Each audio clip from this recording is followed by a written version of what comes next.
I'm Carol Kidu. I'm the Minister for Community Development in Papua New Guinea. To me, I think any society, you've got to start from the family, the community. You've got to work at that level, not at the national sphere. You've got to work on how you can bring them together.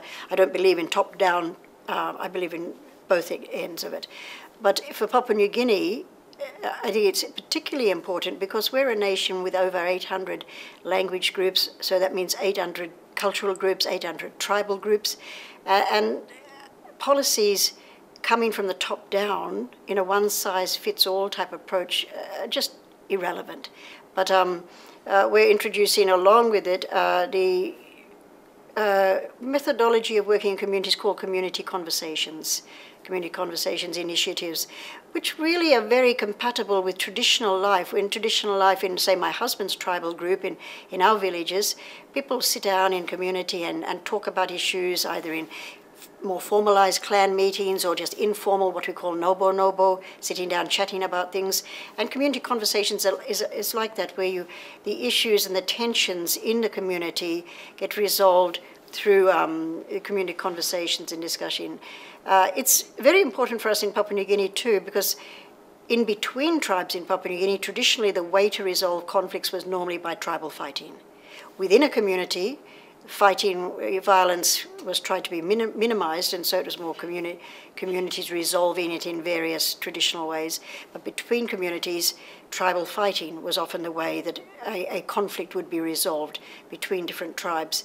And we have that now, even in the West, in some of the remote areas of PNG. Right now, while we sit here and speak in Jordan, there are some tribal fights that are flaring up again. Interesting thing is that women have been playing a leading role in trying to reconcile warring tribes. And the women have been taking a very leading role in that. In a way, although it's not recognized to Western eyes, it is actually reflecting custom.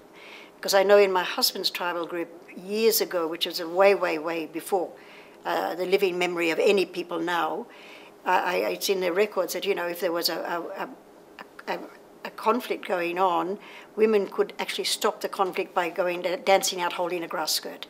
And that would just be the sign, and people would respect it.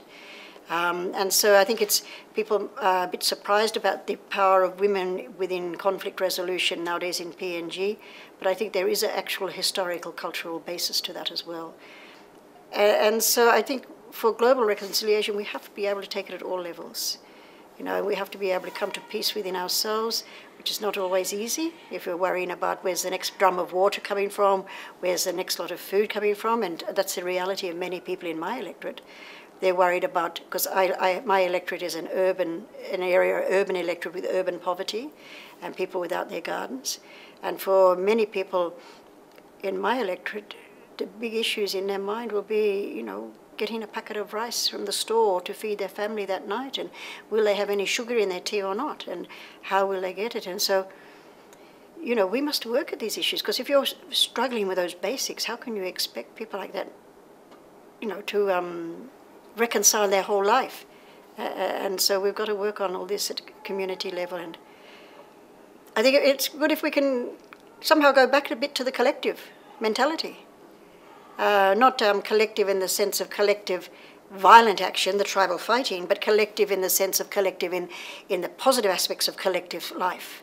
A collective approach to life sometimes can be quite negative as well, but if we can maximize the positive aspects of collective, so we don't have the individual being absolutely paramount.